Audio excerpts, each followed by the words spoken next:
Purihin ng Diyos, tunay po na napakabuti ng ating Panginoon. Again, welcome to our program, Biyaya ng Diyos Radio Ministry. At kayo po ay nakikinig sa himpilang DWAD 1098 sa talapihitan po ng inyong mga radyo. Ako po ang inyong kapatid na makakasama po muli sa loob po ng isang oras. My name is Brother Dexter Durante. Kumusta po kayo mga kapatid at mga minamahal? Tayo po ay sumasapahing papawid sa himpilang ito na dahil po sa biyaya, sa awa, sa grasya ng ating pong Panginoon. Kaya nga po tayo ay ginagamit po natin ang technology ng radio because I believe that this is a blessing of God in our generation para po ang Ebanghelyo ay madala sa ating pong mga buhay. At kung saan man po tayo naroroon, ay maabot po tayo ng atin pong Panginoon. Well, sa araw pong ito, tayo po ay pinagpala na naman ng isang oras ng Diyos na magkasama-sama po tayo na gamit po ang himpilang ito.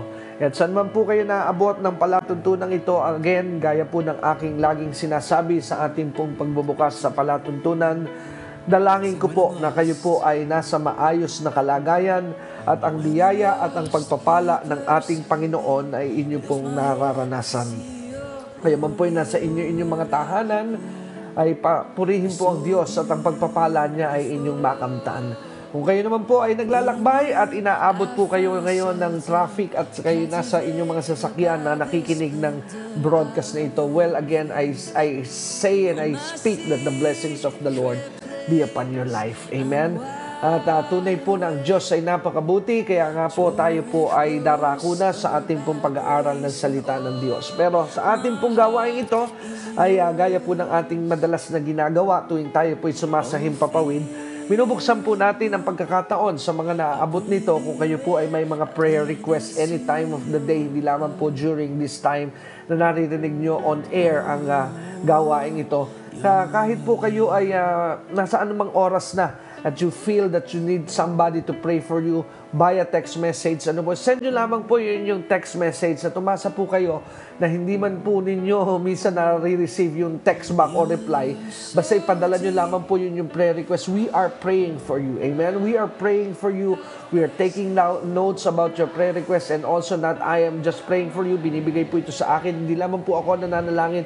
I am also forwarding your prayer request sa ating po mga prayer and intercessor sa ating pong church para po maipanalangin kayo at madala sa Panginoon ang inyong pong mga prayer requests. Well, the number to text para po dyan is 0922-820-9866. So, ulitin ko po, ang number to text para po sa inyong prayer request for today is 0922-820-9866. Amen? We are standing by and we are ready to agree with you in prayer. Amen? So tayo po ay manalangin as we start our program and studying of the Word for today. Let us pray.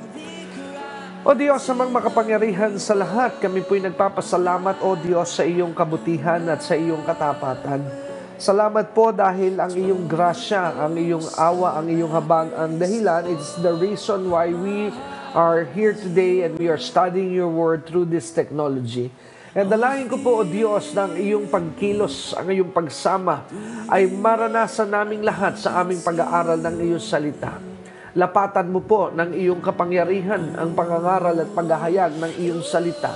At dalangin po namin na ang lahat ng maaabot ng palatuntunan ito, hindi lamang po sa pamamagitan ng radyo, kung sa ibang paraan po nila maaabot at masusumpungan ang pag-aaral na ito, ay dalangin po namin, O Diyos, ng iyong kapangyarihan ay kanila rin pong masumpungan at maranasan saan man po sila naroroon ngayon. Gamitin mo lamang po akong daluyan, gamitin mo lamang po akong instrumento upang ang iyong salita ay malaya nilang maunawaan at mapakinggan. Maraming salamat po, Ama.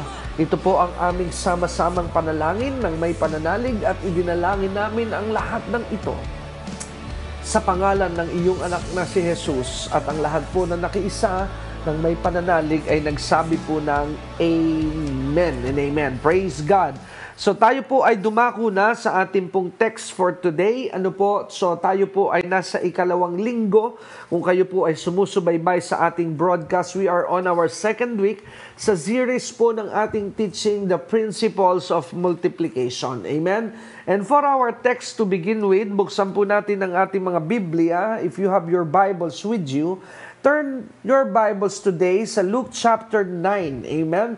So samahan niyo po ako sa sulat ni Apostol Luke, ni Saint Luke. Si Lucas, let me correct myself. He is not an apostle, because Luke is a physician. Amen? Siya po ay isang doktor. So buksan po natin sa Gospel of Luke at samahan niyo po ako sa verse 12 at kung tayo po ay nasa talatang 12, sa kapitulo 9, talatang 12, basahin po natin mula sa talatang 12 ang ating Biblia hanggang sa talata pong 17, verse 17. Amen? So from verse 12 to 17, tayo po ay sama-samang babasa ngayon pong oras at sandaling ito. But just in case you do not have your Bibles with you, well, that's okay. Amen? So ituon nyo lamang po ang inyong mga pandinig sa ating pong pagbasa na atin pong gagawin. So let's start reading the Word of God today. And sabi sa verse 12, "And when the day began to wear away, then came the 12 and said unto him, Send the multitude away, that they may go into the towns and country round about, that they may enlarge and get victuals, for where we are here in a desert place." Verse 13, "But he said unto them, Give ye them to eat. And they said, We have no more but 5 loaves and 2 fishes, except we should go buy meat for all these people. For they were about 5,000 men. And he said to his disciples, Make them sit down by 50s in a company. And they did so, and made them all sit down. And then he took the 5 loaves and 2 fishes, and looking up to heaven, he blessed them and brake and gave to the disciples to set before the multitude." Verse 17, last verse po. "And they did eat, and we were and were all filled, and there was taken up of fragments that remained to them 12 baskets more." Amen? So ang Diyos po magpala ng kanyang mga salita na atin pong nabasa. Atin na po itong pag-aralan. Again, let me remind you, we are on the second week on our second part of the series about the principles of multiplication. So nais ko po ulitin yung statement that the God that we serve, the God of the Bible, the God who created heaven and earth, and the God who is the reason why we are alive today, is a God of multiplication.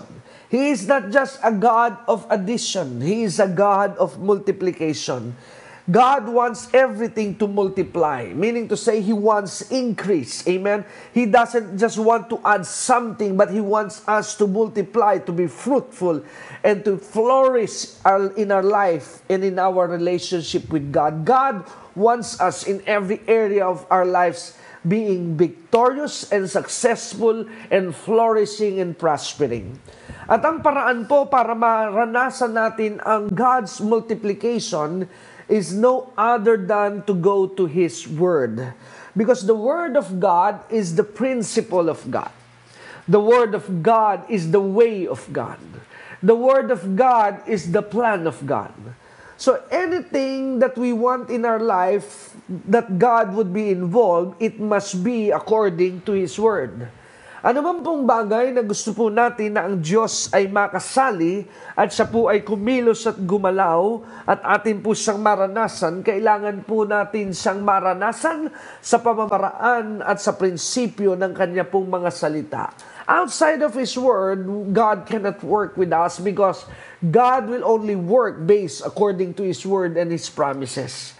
At dito po sa Luke chapter 9, verse 12 to 17, ay atin pong pag-aaralan ng isa pong tagpo, isa pong pagkayayari sa buhay po ng Panginoong Jesus involving Jesus together with His disciples nung mga panahon po na siya po ay naririto sa ibabaw po ng lupa in the flesh when Jesus, a God from heaven, the Son of God, coming down to earth and taking a form of a flesh and dwells with men. Amen? So pag-aaralan po natin yung mga tagpo at mga pangyayari na kasama po si Jesus nung panahong yon. And if you are following this series of message that we have been dealing and teaching dito po sa ating pong programa, I said for you in another broadcast that we did, na isa pong bagay na aking pong natuklasan at natutunan, that one of the best way, amen, this is not a doctrine, but this is just based on experience that I've learned, na para po makatulong sa aking pong pangunawa sa buhay ng Panginoong Yesus, is one of the effective way for me that I've learned and experienced is whenever there is a story that Jesus was involved in his life during his time here on earth, ilagay mo po ang iyong sarili na as if you are there and you are one of the characters that was present during the time na ang Panginoong Jesucristo ay narito po sa ibabaw ng lupa. Amen? I found it so, for myself, I found it so effective na kung ilalagay mo po ang iyong sarili na parang ikaw ay naroroon nung oras at sandali na nangyayari po ang nagaganap. It's like Bible, amen, Bible alive, Bible beginning to be alive in your life because you're putting yourself as in you were exactly right there when that thing happened and took place together with Jesus. So, i-apply po natin yon. Kaya dito po sa ating pag-aaral na ito, let's put it this way. Amen? Ilagay po natin sa ganitong prinsipyo at sa ganito pong pamamaraan. Na parang ikaw po ay isa do sa mga alagad na kasama po ng Panginoong Yesus. Ilagay po natin yung mga tamang detalye dito sa ating Bible study na ito na kailangan po nating gamitin para mas madali po nating maunawaan ang ating pong aralin at ang mga kapahayagan na nais natin pong matuklasan. There are three involved here in this story, in this event sa Luke chapter 9, verse 12 to 17. Well, if you are using a Bible that uses a title, the title of this is Jesus feeds the 5,000 men. Amen? Pero lagyan ko po muna ng konting background ng mga bagay na ito because again, let me draw the principle that I have taught you way back sa ating po mga previous na broadcast, that the culture of the Bible is not the culture of the Filipino. Ang kultura po ng Biblia ay hindi kultura ng mga Pinoy. Kaya nga po, it's wrong, amen, to mix up the culture that we have when it comes to interpreting the Word of God. Amen? It's a no-no. It's not allowed. Amen? Di po tama na ilagay natin ang ating kultura. Why? Because this is a Jewish culture. And number two, ilagay po natin, let's keep it in mind, that the thing that we are reading right now, aside from it's a Jewish culture, everything that happens here is not in our time, it happens 2,000 years ago. Amen? So dahil pagka hindi po natin naiintindihan itong mga basic understanding and key na tungkol po sa Biblia, much more or less, madalas po tayo po ay nami-misled and we end up in wrong interpretation. And wrong interpretation means wrong believing and it's not the truth. Amen? So tingnan po natin ito dahil the Bible said Jesus feeds the 5,000. May mga ilan po tayong gustong makita at nais kong ipakita sa inyo. Number one, it happened in a Jewish culture, and Jewish culture never count the women. Amen? So, ang sabi po ng Biblia, 5,000 men. Amen? Don't tell me, amen, I don't believe also, amen, that the only gender that went with Jesus, listened to Jesus preach, nakinig kay Jesus, sumunod kay Jesus, at pinakinggan ang kanyang pangaral ay 5,000 lalaki lamang. Because the Bible said 5,000 men, it did not say 5,000 men and women, it did not say 5,000 men and women with children, but the Bible said 5,000 men. Amen. Pakinggan niyo po ito. Because Jewish culture, they never count women. They never even count children. Ang binibilang lamang po lagi sa Jewish culture, lalo na nung panahon nila, they only count men. Amen? Amen? So, men is the only counted here. But theologians also believe and agree na hindi lamang po 5,000 ang kumain dito sa pagkakataong ito at sa tagpong ito, because when there is a man, there must be also a wife and the children. Because Jewish culture, the man is always the head of the family. So whenever the men are there, amen, men always represents family. So dala po niya ang kanyang asawa, dala niya ang kanyang mga anak. Let's just say, just a rough estimation, let's say that those 5,000 men that were present, bawat isa po ay may kanya-kanyang asawa. Amen? So 5,000 times 2, that would give us around what? 5,000 times 2, that will give us 10,000. So 10,000, wag na po natin lagyan ng anak. So napakarami po nitong taong ito. And some theologians also believe that this is the biggest crowd, amen, that Jesus has ever had during his time of preaching and teaching the Word of God. Ito na raw po ang pinakamalaki na crowd na naturuan ng Panginoon during his earthly ministry. Amen? So dinaragdag ko lamang po ito so that the ignorance would be eliminated from us today. Amen? Ignorance is like a cancer. If we will not deal with it, it will destroy us. It will destroy us. Why? As a child of God. Because ang sabi po ng Biblia sa Hosea chapter 4 verse 6, my people perish for lack of knowledge. Amen? So the reason why people perish, people of God, child of God were destroyed because you lack of knowledge. Amen? So balikan po natin. So 5,000 men were there. Jesus is there. So that's the number 2. Amen? So may mga personalidad po involved. The multitudes, the 5,000, amen? Jesus, and the 12 disciples. So sabi ko po sa inyo kanina, we will apply this method, technique, to dig deep on what's going on here. Amen? Dito po sa nangyayari at nagaganap sa Luke chapter 9. Amen? So tingnan po natin, lalagay po natin ang ating sarili as if we were part of the 12. Amen? Na tayo po ay bahagi, isa po tayo doon sa 12 na apostol, disipulo ng Panginoong Jesucristo. We were one of the guys. Amen? We are part of Jesus' crew. We are part of Jesus' team. Amen? Pero paalala lamang po, mga nakikinig at sumasabay sa araling ito, huwag niyo na pong piliin na kayo si Judas. Amen? Less Judas. Amen? So, doon na lamang po tayo sa 11 na natitira. Choose which one you are. Amen? So, now let's move on. Ating pong pag-aralan. So, think of this. Now, the multitudes were there. At ang sabi po nung setting, ito po'y nangyari at naganap. Let us also be aware of what's going on. So, yung condition po nung pangyayari. Ang sabi po, they were in a desert place, or sabi ng ibang translation, I think New King James said, they were in a deserted place. When you say a deserted place, sabi ng iba, in a wilderness. Ibig sabihin, an open land. Amen? A land where there are no communities, there are no people, there are no establishment, but only lands. Amen? Isang lugar na wala pong mga bahay, walang mga nakatira, wala pong mga struktura, walang mga tindahan. Ito po ay ilang nasa malayong lugar, malayo sa kabiasnan, malayo sa kabayanan. Amen? So just imagine that. Ano po? There is the place where Jesus gathered this 5,000. Amen? Well, common sense will also dictate us that how can you teach a 5,000 people if you would not go to an open place? That's correct. Amen?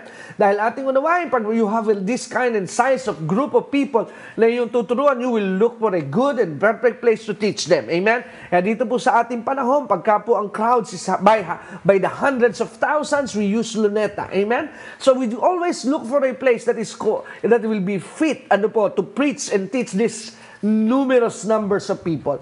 So nandun po sila sa tinatawag na deserted place, amen, very far from the town.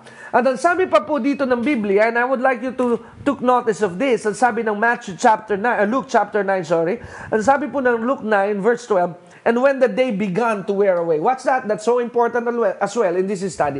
And sabi, when the day began to wear away. Meaning to say, amen? Ibig sabihin po nung when the day began to wear away, ibig po sabihin ay nung matlapit na pong magtapos ang maghapon. Amen? So again, let me also add another input para po sa ating lahat. Well, the Jewish time is also different from our time. Amen? Iba rin po ang oras ng mga Hudyo kaysa sa oras po natin. Ang oras po natin dito sa ating bansa sa Pilipinas, our day, ang ating pong araw, it always end up at 12 midnight. Amen? So ang ating pong araw ay nagtatapos sa ating gabi ng alas 12. Tama po ba? At ang ating pong araw din ay nagsisimula sa alas 12 ng hating gabi. Pagdating ng 12 o'clock midnight, then the day ends. Pagpasok po ng 12 midnight, then the day begins. That's a new day. Amen? But in the Jewish culture, Jewish setting, the time is different. Amen? Ang oras po nila, ang araw po nila ay nagtatapos lagi sa 6:00 po ng hapon kung hindi po ako nagkakamali. Amen? That's why kung maaalala nyo po ang isang tagpo, na involving Jesus during the time that He was crucified on the cross, Jesus' death was around 3:00. Amen? 3:00 po siya ipinako sa krus at ang sabi po ng mga senturyon na naroon, lulubog na ang araw, hindi na sila pwedeng nananatili na nakapako sa krus, kaya kailangan madaliin ang kamatayan dahil merong isa pa ron na nabubuhay. Well, kung iisipin mo po yun, paano matatapos ang araw? It's only 3:00 in the afternoon because that's how they use the time. Iba po ang kanilang oras. And even their New Year, amen, is so different. Amen? That's why I'm telling you, their culture is different from ours. Amen? Our New Year will always start at the midnight of December 31. Amen? At the midnight of December 31, amen, 12 midnight, then pagtawid po noon January 1, we celebrate New Year. Pero ang New Year po ng mga Hudyo, glory to God, we are on the right time. Ang nangyayari po, ang Hudyo po ay nagse-celebrate during the last week of March or rather, first week of April. Kaya nga po, here in our country, we are celebrating naman Holy Week. The reason why we are celebrating Holy Week during this time is because this is the Passover month and this is the first month for the Jew. Amen? So nakita niyo po yung difference. Well, let's move on. Nilagyan ko lamang po kayo ng mga added inputs. So, pahapon na po ito, palubog na po ang araw, patapos na rin po ang araw na kanilang ginamit. And imagine, Jesus was preaching and teaching these thousands of people the whole day. Wow, glory to God. Pag binabasa ko nga po ito, ang sabi ko, daig na daig po ang mga mananampalataya at mga tagapakinig ng Panginoon nung araw. Alam niyo po kung bakit? Kasi ang Panginoon po, pag nagturo, maghapon. Ang Panginoon po, pag nagturo, ay inaabot po ng halos matapos ang maghapon. At naroon po sila, hindi nila alintana na sila hindi pa kumakain, hindi po nila alintana na sila po pala ay maghapon nang naroroon sa gawain. Pero sa ating pong panahon, mga kapatid, mga minamahal na mga kababayan, kapatid kay Kristo, at mga nakikinig sa programa at palatuntunang ito, karamihan ng mga mananampalataya po ngayon ay pagka nakikinig ng salita ng Diyos, hallelujah. Pagka po nakikinig ng salita ng Diyos, ang lagi pong tanong, ilang oras kaya ito bago matapos? Pagka lumalagpas na po ng 1 oras, ay naiinip na ang marami. At ang sasabihin nila, kahaba-haba naman. Katagal-tagal namang magturo nitong mangangaral na ito. Well, amen. I would like you to have this understanding na napakalayo po ng buhay natin sa buhay ng mga mananampalataya nung araw because they have this passion in listening to the Word of God. Amen? Dahil napakahalaga po na ating pong buhay ang pakikinig ng salita ng Diyos. You wanna know why? Dahil ang sabi ng Romans chapter 10 verse 17 that faith cometh by hearing and hearing by the Word of God. Faith is developed. Faith is not automatic. Hindi po ito biglang nasa iyo ng buhay. It is not automatic that it comes out in your life. No, it is developed. How do you develop faith? You develop faith by listening, by hearing not just once, but you keep on hearing the Word of God. And sabi ng Romans 10:17, faith cometh by hearing and hearing and hearing and hearing the Word of God. Kaya the more you hear the Word of God being preached, the more faith is beginning to be developed in your life, friends. Amen? Kaya maghapon po na nagtuturo ang Panginoong Jesus. Maghapon po na siya'y nangangaral ng salita ng Diyos. Anong sabi po ng mga alagad? Let's go now. Let's say, para po tayo naroroon. I just want you to apply what I've said, na parang tayo naroon. Nag-usap-usap ang mga alagad. Amen? Nagtipon-tipon ng grupo nila Pedro. Amen? Nila Mateo, nila Andrew. Nagtipon-tipon po sila nila Juan. At ang sabi nila, my God, what is happening?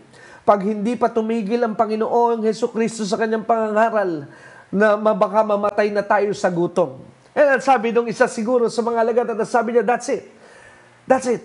Sabihin natin sa Panginoon na panahon na para pauwi ng mga taong ito dahil pag hindi pa tumigil si Jesus, baka tayo ay mamatay sa gutom. Kaya sabihin na natin sa Panginoon na wala tayong mabibilhan, kailangan na umuwi dahil gutom na ang tao. So now, the council, the group of 12 elected a spokesperson. Amen? nagkaroon sila ng isang tagapagsalita at may napili. Let's say, ang napili ay ikaw. Amen. Glory to God. Now, so the board of the 12 selected you, selected me. Amen. Na ikaw magsasabi kay Jesus ng bagay na napag-usapan na we have to let these people go dahil gutom na po ang lahat at pero ang totoo, tayo rin ang gutom na gutom. Amen. But I would like you to notice what is going on and what is happening here. At kung papansinin niyo po yung istorya, the people that are listening, amen, yung mga tao na nakikinig kay Jesus, hindi nila alintana na sila'y gutom na. Hindi nila naaalintana na sila'y hindi pa kumakain, pero sino po ang nakapansin na kailangan ng umuwi para kumain? You take note, it is not the people who are listening, but it is the disciples of Jesus. Isn't it familiar na ang madalas na mareklamo sa loob ng church, hindi ko po sinasabing lahat at lagi, pero ang madalas na mareklamo sa loob ng church, sometimes it's not the member, but the workers of the church. And say, ouch. Amen.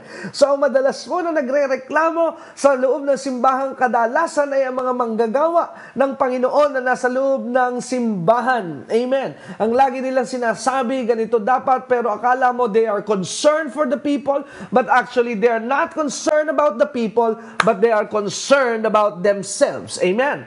So kaya lumapit po yung tao at sabi, let's say you are the one being the chosen by the 12, by the council of the 11. Amen. Because you're one of the 12. Amen.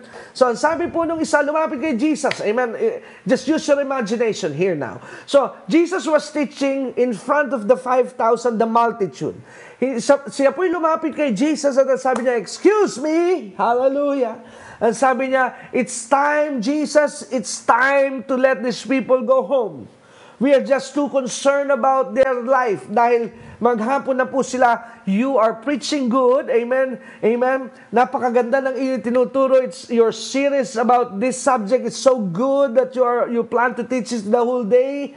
Amen. Okay po, maganda ang tinuturo, but it's time for them to go home dahil, Lord, kailangan na po nilang kumain and we think about them. Amen. At sa lugar po ito, time is running out. Dumidilim na po. Wala pong mabibilan ng pagkain dito and we are so worried. Lord, we are so concerned about the people that they would starve to death. Amen. Okay? So, ang sabi ni Jesus marahil ay ganito. And Jesus was saying, okay, so you are really concerned about the people, huh? Yes, Lord, we are saying this to you because we are so concerned about them. Amen? Ang amin pong inaalala talaga ay sila, kaya po amin itong pinaabot sa iyo. At ang sabi ng Panginoon, well then, kung kayo ay concerned the people, then this is what should we do. Amen? This is what should we do. So ang sabi po ng Panginoong Jesucristo, then, well, give them something to eat. So ang sabi po ng Panginoon, di kung kayo ay concerned sa kanila, then bigyan niyo sila ng makakain. Wow, that's a problem. So look at this. Bumalik ngayon siguro yung nagsabi kay Jesus ng bagay na yan at ang sabi nung 11, okay, anong sabi ng Panginoon? Doon sa sinabi mo sa kanya na pauwi na ba sila? What did Jesus tell you? Ang sabi ng Panginoon, let us feed them. Patay. Amen. Anong sabi ng Panginoon? Hindi sila pauwiin, kundi ano sabi?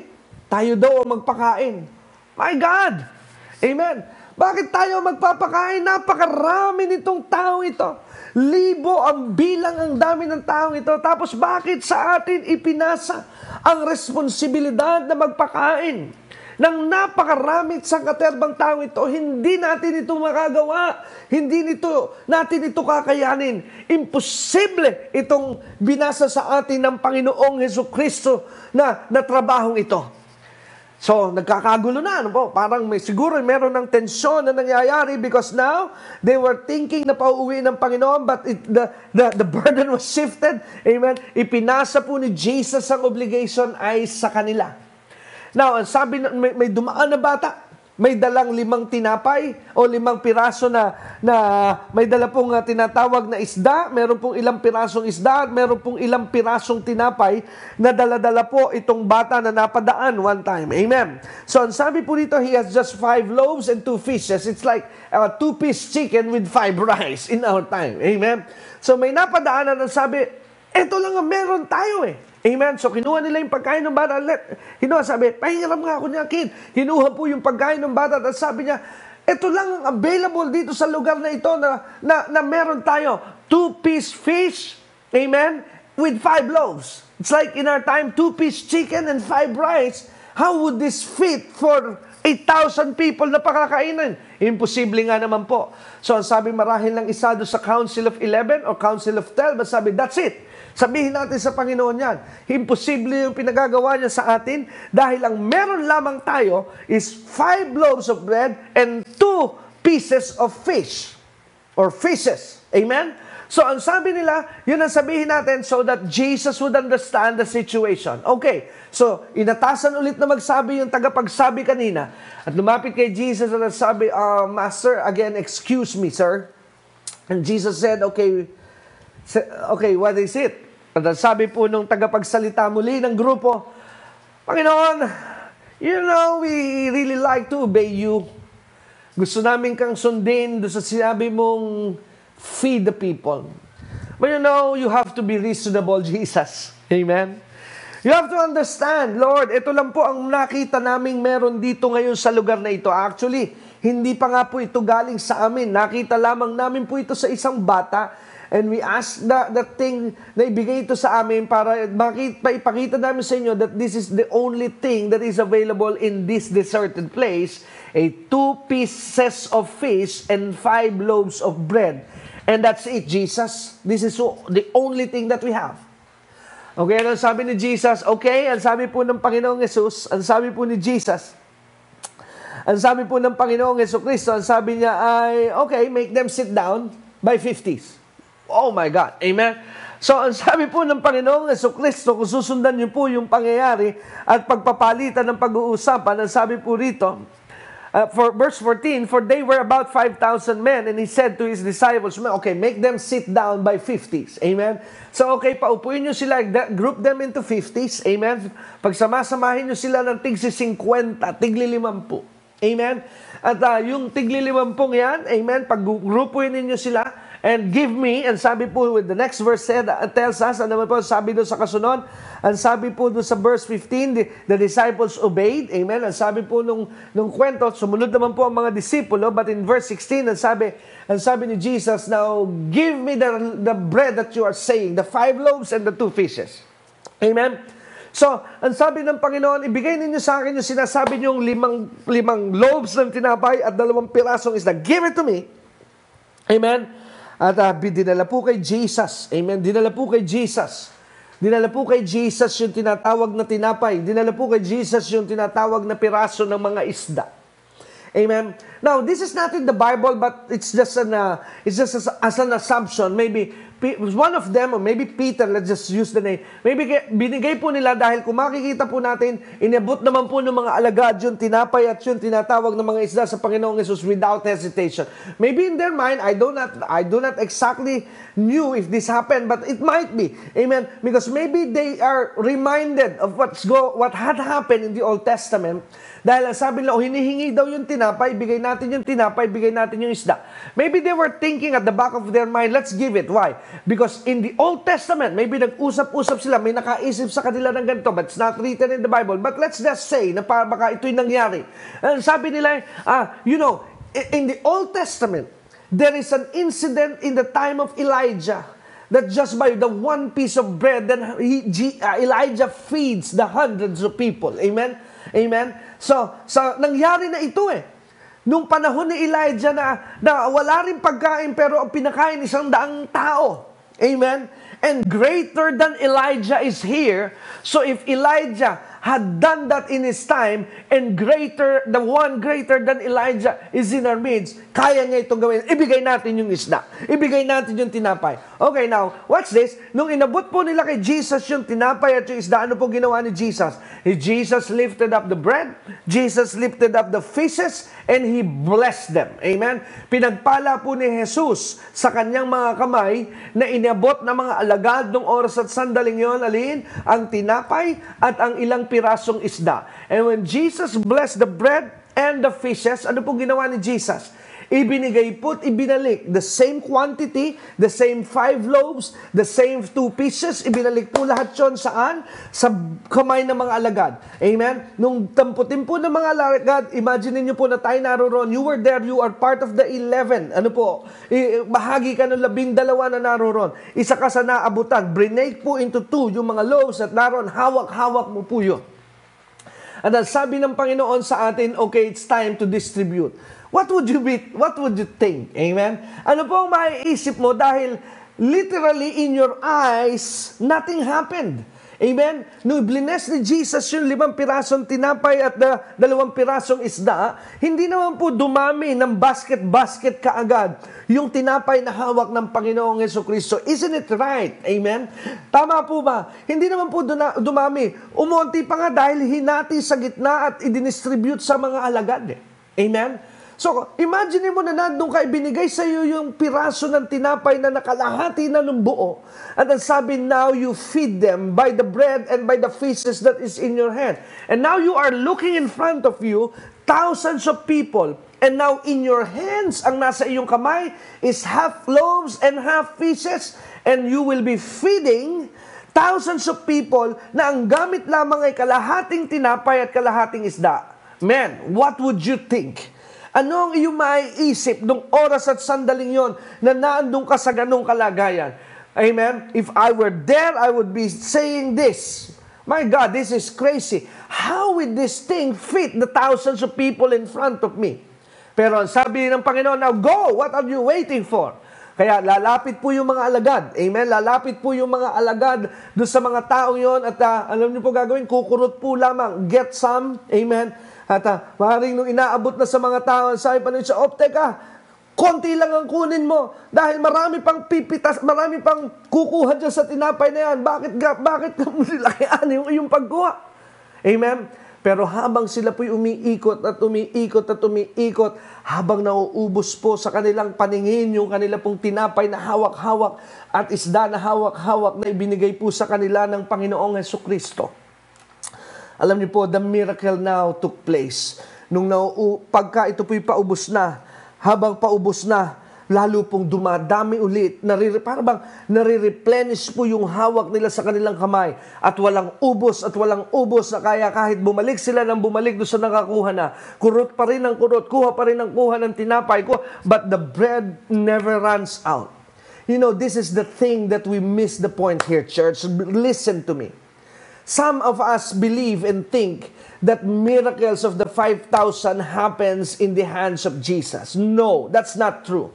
Because if you read the story in Luke chapter 9, verse 12 to 17, the miracle took place not in the hands of Jesus, but in the hands of the disciples.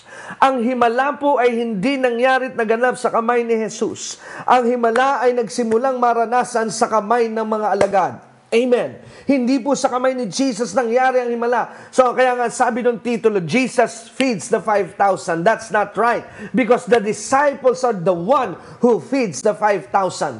Because if we would just be seeing it as Jesus feeds the 5,000, we will never get the message in Luke chapter 12. Amen? Because it is not Jesus that feeds the 5,000. It is the disciples. Ang mga alagad, remember, ang sabi ni Jesus, feed them. Hindi niya sinabing, don't worry, I'll feed them. Amen? Dahil kung sinabi po ni Jesus sa mga alagad, nung the moment na sinabi ng mga alagad kay Jesus, there's no way that we can feed these people dahil nasa ilang tayo lugar. Kung sinabi po ni Jesus, hindi ba kayo nagtitiwala? I'm here. Ako magpapakain sa kanila. Then that would be okay. Amen? Pero ano po sabi ni Jesus? He never said, I'll feed them. Ano po sabi ni Jesus? You feed them. Amen? So sino ang nagpakain sa 5,000 katao? It's not Jesus, but it is the disciples. Why? Because the principle is this. Amen. Pakinggan niyo po. This is now the revelation coming now, and I pray that the Holy Spirit will give it into you. Amen. What is the principle being applied here? Amen. Paano po yung prinsipyo? Watch this. The disciples was in a position nung sila po'y naroon sa kalagayan na imposible dahil ang pakakainin nila ay alin?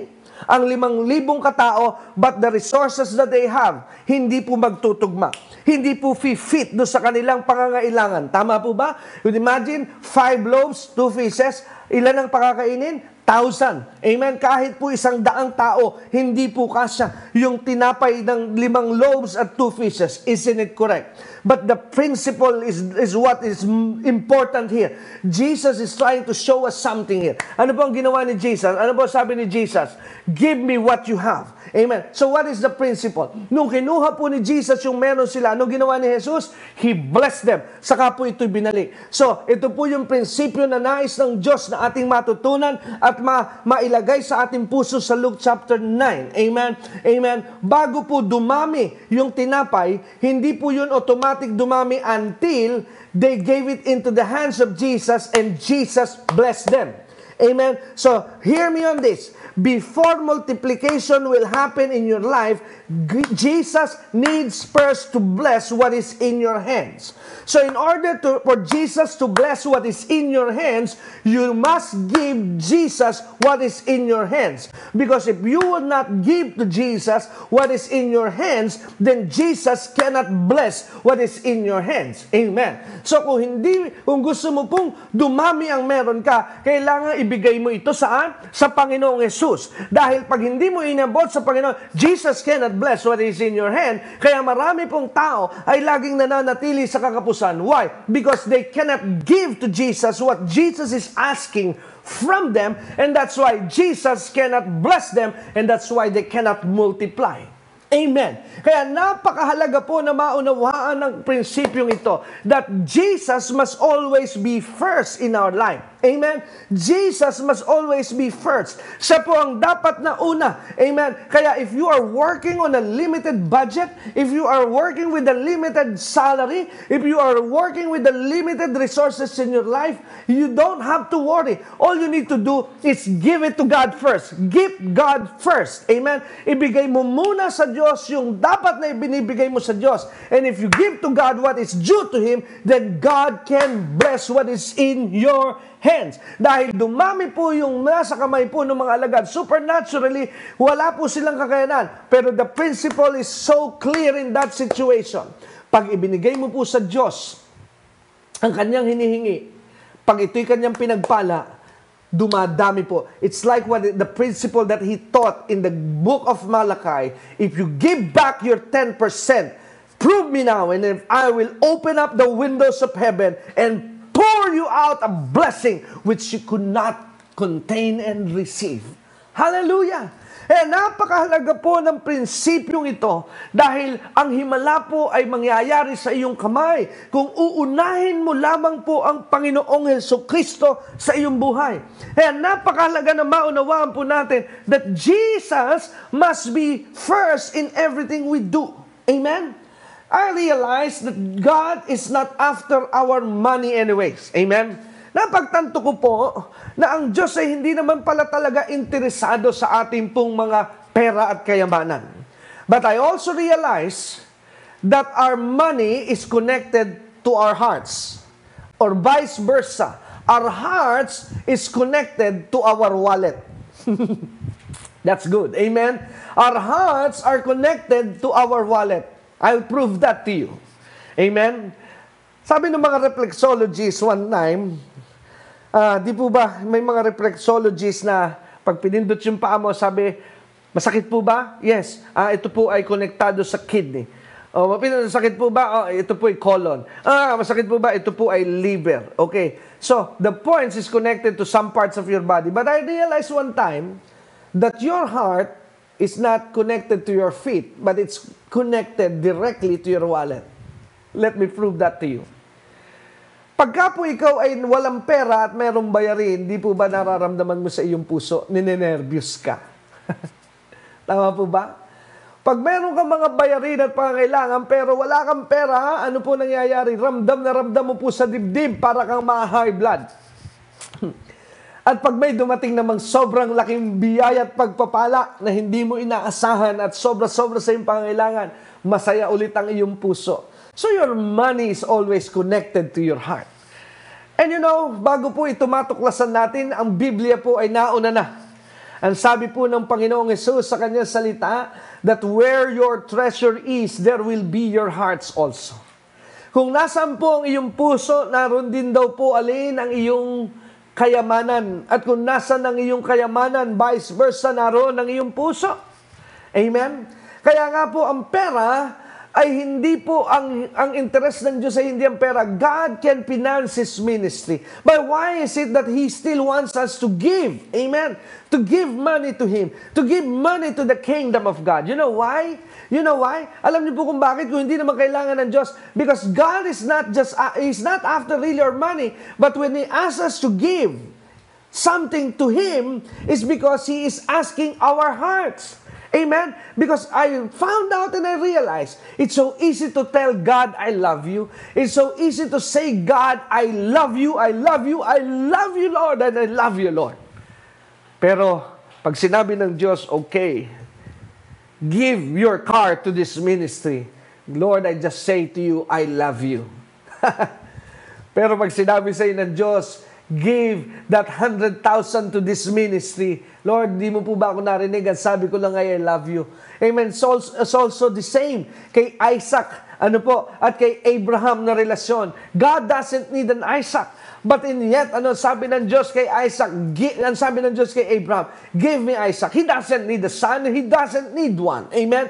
Because he has Jesus. Amen? Pero bakit hiningi pa po ng Panginoon si Isaac? You know why? Because Isaac was the firstborn of Abraham. And God is always after the firstborn. Kaya nga po, pinasok ng Panginoon yung tinatawag na tithes. Tithes, why? Well, the word tithes means the first. Amen? Why? Because kaya nga po, sabi ng Panginoon, it was in the principle in the Old Testament like this, the first of your fruit, the first of the lamb that comes out from the womb of the lamb. Amen? Bakit po? Kasi it takes faith. Kaya po yung una ang gusto ng Diyos. Bakit? Dahil pag yung una, doon mo maipapakita ang pananalig dahil posibleng hindi na masundan. Pero pag naipagtiwalaan mo po ang Diyos doon sa unang lumabas, na tupa, ibig sabihin na ipakita mo sa Diyos that God, I trust you.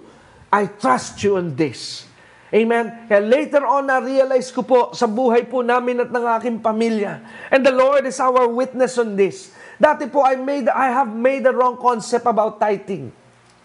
Ang akala ko po kasi nung una, pag halimbawa dumating po, let's say for example, 100 pesos ang dumating na pagpapala sa akin pong kamay. Ang mangyayari po doon, halimbawa sa budgeting kaagad, okay, this 20 pesos is for the water, 30 pesos for the electric bill, 50 pesos for the house, for the car, for the gasoline, and then sa huli ay lalagay ko and all, the 10 pesos is for the Lord. No, ang dais ng Diyos na proseso pala at paraan, pagtanggap mo pa lang ng pagpapala, bago mo ito i-budget sa iyong mga bayarin, sa credit card, bayarin sa bahay, unahin mo munang alisin yung kanya. Yun ang dapat na una, na inaalis mo sa iyong mga biyaya at pagpapala, na inaalis mo muna ang kanya. When you receive 1,000 peso blessing, bago ka po mag-isip kung saan dadalhin yung buong 1,000, alisin mo muna yung 100. And when you are doing that, you are saying to God, God, in everything I do, you are first. In everything that I have, you are always first. And what you are saying to God, God, I trust you. I believe you that you can work in this 90% more than and above that is remaining in my life. Amen? Because if you can trust Him, if you can give Him the 10%, remember the principle sa Luke chapter 9, when they give it to God, God bless what they have given. Kaya nung bless po ng Diyos yung ibinigay nila sa Diyos, hindi po sila nagkulang. Kaya if God would receive the 10%, then God can bless the 90%. At magugulat ka, yung dati-rating budget mo na kakarampot, dumadami, at kung minsan na naghihimala, I experience this. Noong mga panahon na kami po'y kulang, hindi namin namamalayan. Amen. God is my witness na yung amin pong gasol, tumatagal ng 3 months, 4 months, ganun kahaba, at yung huli parang umabot po ito ng halos kalahati ng taon. Hindi namin namamalayan na humaba ang duration ng pagdami namin doon sa gasol. At sabi namin mag-asawa, parang ngayon lamang ito naubos, halos luman-luma na yung tangke, pero araw ka rin nagluluto at naghahanda at gumagamit ng gasol. Why? Because God is a God of multiplication. If you can trust Him with the first in your life,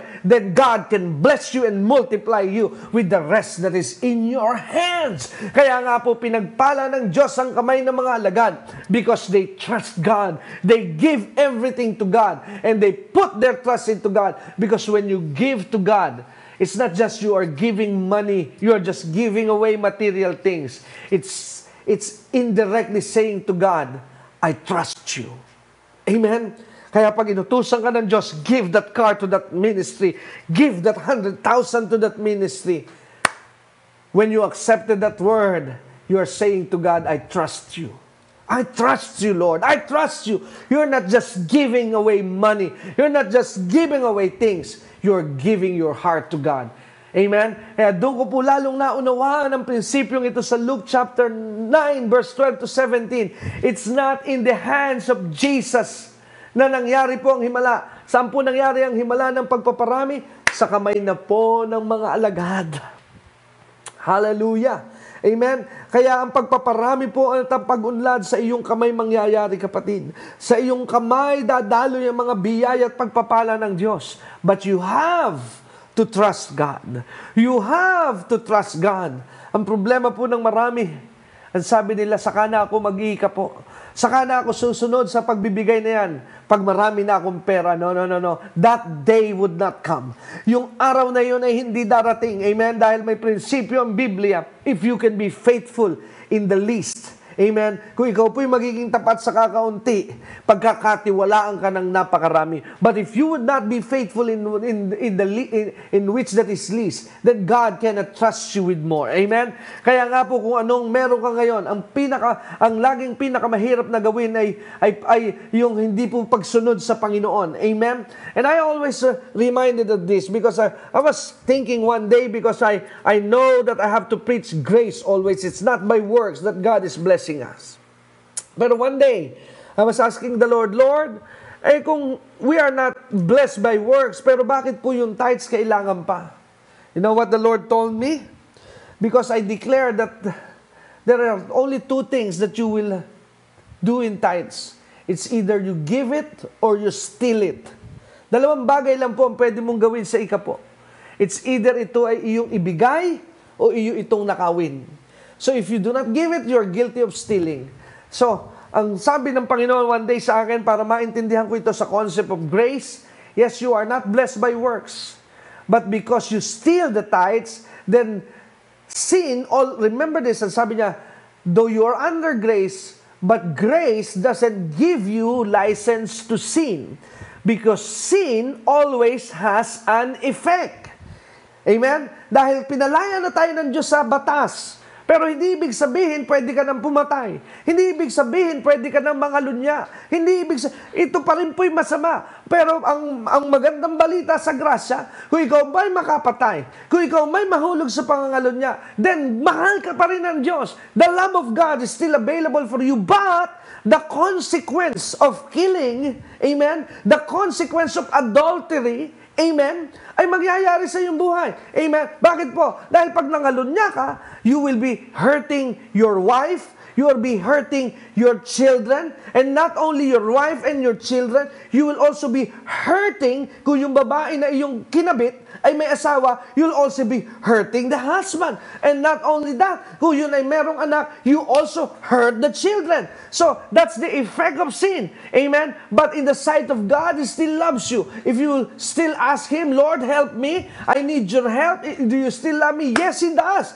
And sabi ko nga po sa aking asawa, it's like this. When I keep on explaining to him about the grace of God, nothing would change. Amen? The moment na naging anak natin ng mga batang ito na ibinigay sa atin ng Diyos, nothing could change that.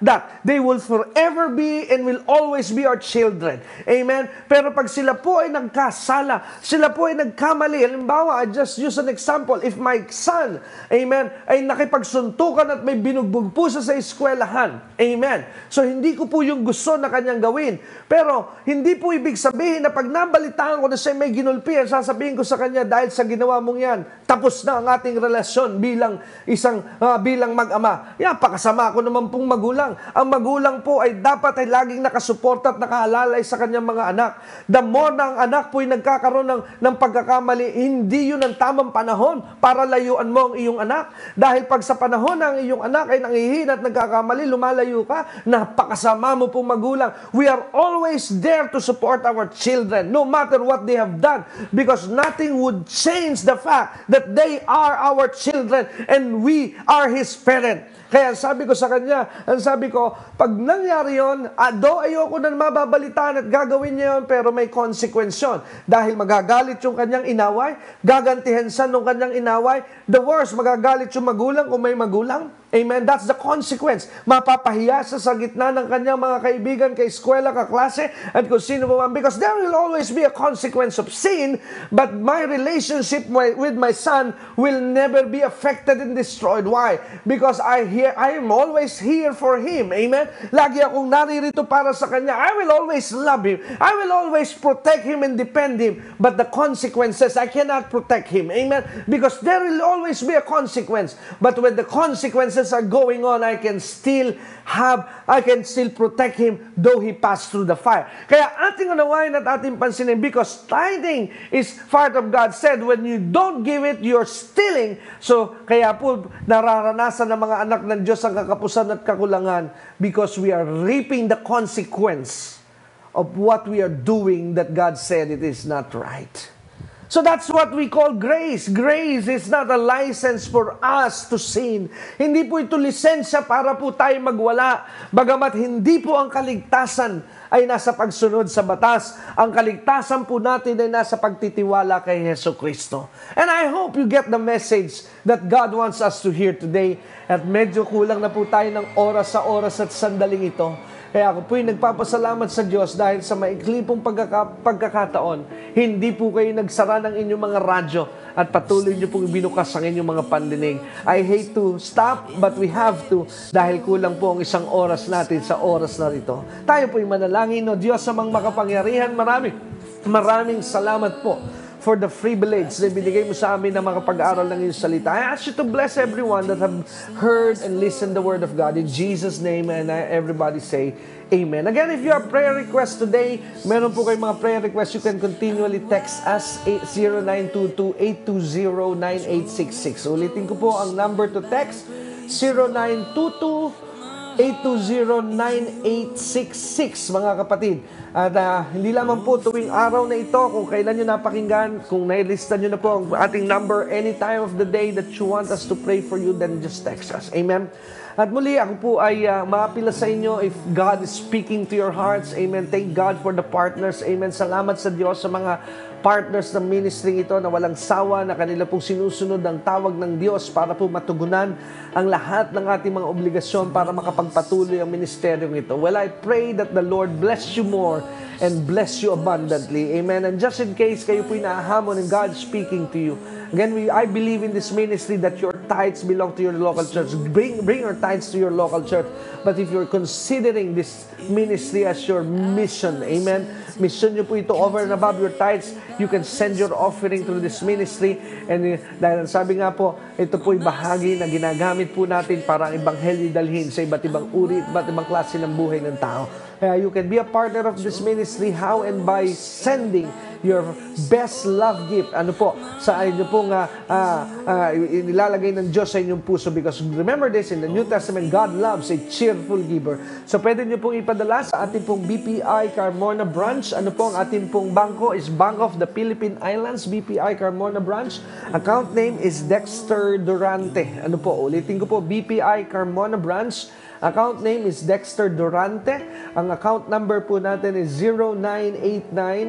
0989-347-837. Ulitin ko po, BPI Carmona Cavite Branch. Account name is Dexter Durante.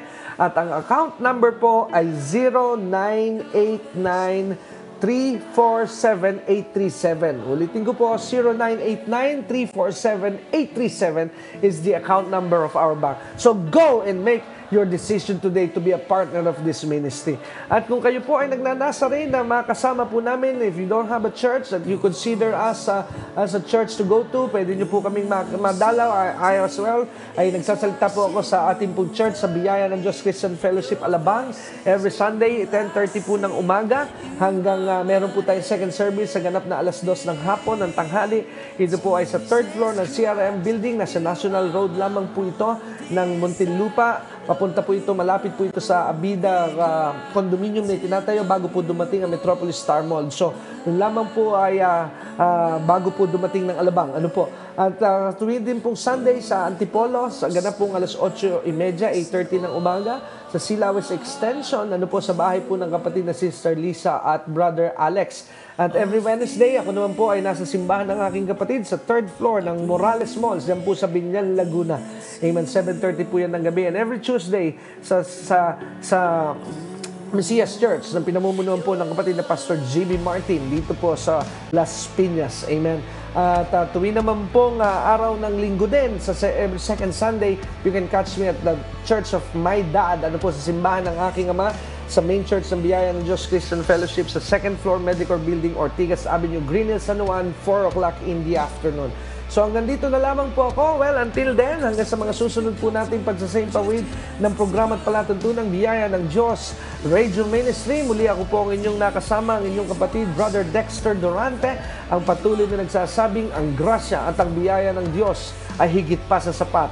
Ito'y sumainyo at patuloy na maranasan ninyo ang nagumapaw na grasya ng ating pong Panginoon. God bless you!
Jesus Christ.